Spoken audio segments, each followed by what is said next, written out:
Salut, c'est William, alias Dr Excel. Aujourd'hui, je vais te montrer comment créer un axe secondaire sur un graphique. Par exemple, sur celui-ci.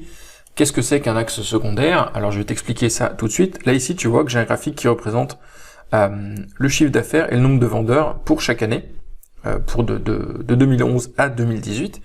Là, c'est l'exemple typique où ça n'a pas vraiment de sens de le représenter sur le même axe, parce que j'ai une série de données qui va entre 0 et quasiment 1 million, et une qui est plutôt entre 0 et 10, tu vois. Donc si je le représente sur le même axe, eh ben j'en ai une qui est quasiment par terre, tu vois, quasiment à 0, parce que on n'a pas la bonne échelle. Donc on aimerait bien avoir notre chiffre d'affaires ici de 0 à 800 000, et puis nos vendeurs sur un axe de 0 à 15 par exemple, tu vois, sur un autre axe. Pour le faire sur Excel, tu as deux manières, je vais te montrer deux manières de le faire. Alors, ce que je ferai, c'est que je te donnerai le fichier, comme d'habitude, tu l'auras dans le lien qui est en dessous de la vidéo, comme ça tu pourras télécharger le fichier final, comme ça tu pourras refaire l'exo chez toi ou le refaire en même temps si tu veux. Donc deux méthodes. La première, tu fais clic droit sur la série, donc là c'est pas évident de l'attraper parce qu'elle est assez mince, mais tu fais clic droit, mettre en forme une série de données, et par défaut c'est sur un axe principal. Si tu cliques sur axe secondaire, il va te la mettre sur un deuxième axe à droite. Donc ça, c'est la première possibilité. Une deuxième méthode. Tiens, je vais te faire un copier-coller du graphique.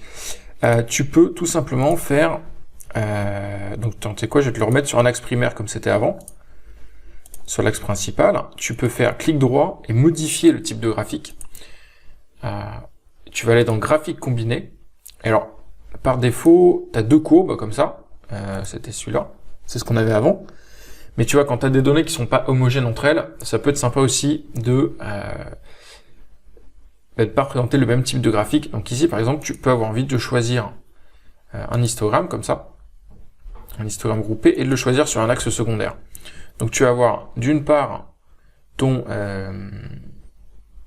chiffre d'affaires avec une courbe, et puis tes vendeurs en histogramme, en barre, comme ça, sur un autre axe. Alors évidemment, tu n'es pas obligé de le changer, tu peux aussi choisir courbe, mais je trouve que c'est intéressant de le faire via cet écran pour changer le type de graphique quand on a des données qui sont vraiment différentes et vraiment pas comparables. Donc je préfère le laisser comme ça.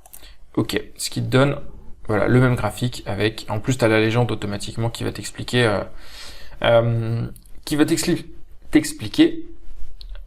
quelle série correspond à chaque valeur. Voilà, donc astuce très importante pour présenter tes données de manière correcte, lisible et compréhensible. Donc tu peux télécharger le fichier juste en dessous comme d'habitude. Et puis moi je te dis à très bientôt pour un nouveau tutoriel sur Excel. Et puis oublie pas de t'abonner si c'est pas déjà fait, comme ça tu seras prévenu dès que je publie le prochain tuto. Allez, salut, bientôt, ciao.